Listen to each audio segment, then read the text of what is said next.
ಮೂರನೆಯ ಅಂಶ ದ್ವೇಷ.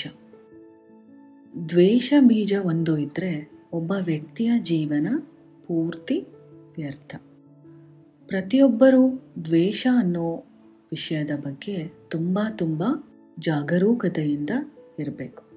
ಎಷ್ಟೊಂದು ಜಾಗರೂಕತೆ ಎಂದರೆ, ಒಂದು ಹಾವು ನಿಮ್ಮ ಮನೆಯೊಳಗೆ ಬಂದಿದೆ.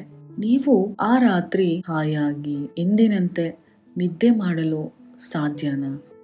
ಆ ಹಾವನ್ನು ಹುಡುಕಿ ಹಿಡಿದು ಆ ಹಾವನ್ನು ಹೊರಗೆ ಕಳಿಸೋವರೆಗೂ ನಿದ್ದೆ ಹೋಗಲ್ಲ, ಹೌದಾ?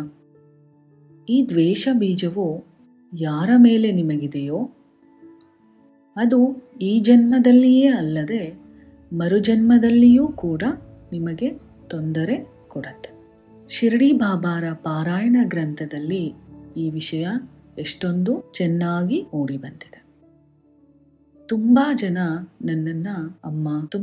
ನನ್ನನ್ನ ಮೋಸ ಮಾಡಿದ್ದಾರೆ, ಹತ್ತಿರದವರೇ ಇಷ್ಟೊಂದು ದ್ರೋಹ ಮಾಡಿದ್ದಾರೆ, ಹೇಗೆ ದ್ವೇಷ ಸಾಧಿಸದೆ ಇರಲು ಸಾಧ್ಯ ಅಂತ ಕೇಳ್ತಾನೆ ಇರ್ತಾರೆ. ಅವರ ಪ್ರಶ್ನೆ ನ್ಯಾಯನಾ ಇಲ್ವಾ?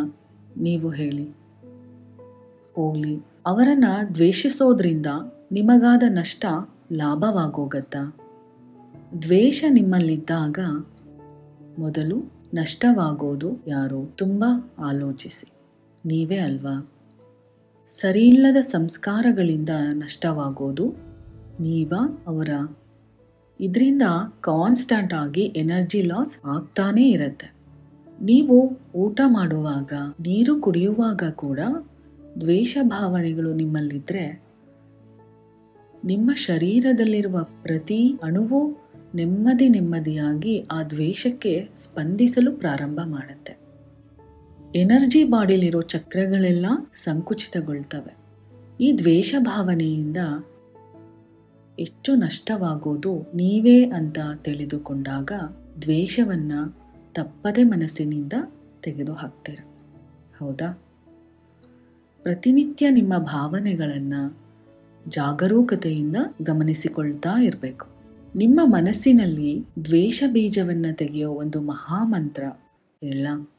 ನಿಮಗೆ ಯಾರ ಮೇಲೆ ಆದರೆ ದ್ವೇಷವಿದೆಯೋ ಅವರಿಗೆ 49 ದಿನ ಮಂಗಳಂ ನಿತ್ಯ ಶುಭ ಮಂಗಳಂ ಹೇಳಿ.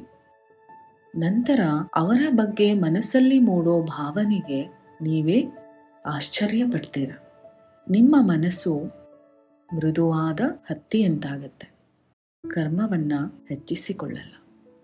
ಮಂಗಳಂ ನಿತ್ಯ ಶುಭ ಮಂಗಳಂ.